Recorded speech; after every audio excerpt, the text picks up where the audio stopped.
Magandang gabi po sa lahat, Luzon, Visayas, Mindanao, kung sa kayong dako ng mundo po tayo nagbabalik dito sa ating YouTube channel. Samuel Soriano TV29 para mag-discuss ulit ng another coins at ito po ay ating hilig. Mangulikta ng barya, kaya ho tayo nandito nagsiselling ng kanilang mga halaga ang aking mga koleksyon at isa naman tayong kolektor.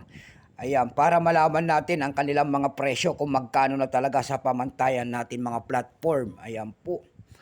Magandang gabi po sa lahat ng ating mga subscriber dyan. Kung sa kayong panig ng mundo po, keep safe po sa lahat and God bless. Maraming salamat din po sa nanonood doon sa ating FB page, Samuel Soriano. Lahat po na nakapalo doon sa akin, thank you so much. Yun naman po mga nagsisend ng star doon sa aking FB page ay maraming salamat sa inyo. Ayan. Maraming salamat din po sa nanonood lahat ng aking mga subscriber dito sa aking munting channel. Ayan, thank you so much. Yun naman po hindi pa po nakapag-subscribe dyan at malaking tulong na po o bagay ang inyong gagawin tulad ng pagpindot ng ating subscribe button, like and share para ma-update ko kayo sa mga latest ko pang gagawin mga video po. Magandang gabi po sa lahat ng ating mga kolektor at mga numismatis ng Pilipinas kung saan kayong panig ng mundo. Meron naman tayong pag-usapang barya, ito po ay sinaunang barya. Ayan. Nagtutuning na po, year 1964, 5 centavos po. Ayan. Year, nakapalog po ito sa English series. Ayan po, English series.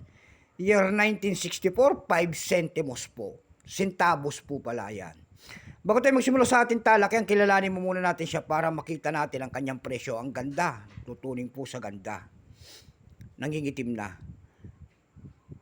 Issue nito Philippines po, period Republic 1946 up to date po, type standard circulation coins years. 1958 hanggang 1966, value nito 5 centavos po, currency piso.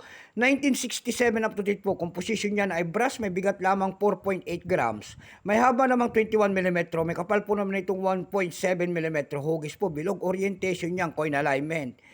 Number N-4516, reference number KM-187. Ito pong year 1964, ito po ay 53%. Kung ilang piraso naman ang ginawa sa barya na ito, ang hawak natin, ito po ay 100 million lamang.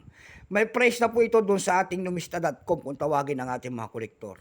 Yung kanyang very fine ay 15 pesos, extra fine ay 35 pesos, almost uncirculated ay 48 pesos na. Ang circulated nito ay nagkakahalaga po ng 79 pesos. Dako naman tayo sa kanyang price. Ayan.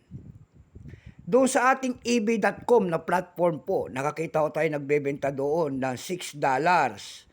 Nasundan po ito ng $5.85 and then 390 pesos. Dako naman tayo sa Carousel PH. Sa Carousel PH naman po, ang seller po ay si Magical. Ang seller po ay si Magical, yung 1964 niya doon, binebenta niya po ng 4,500 pesos.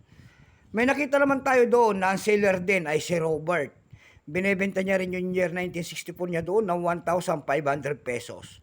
Meron naman tayo nakita doon na 100 pesos na nagbebenta nito. Ayan. Ayan lang po ang aking may babahaging kanyang presyo. So hanggang dito na lamang po. Keep safe po sa lahat and God bless.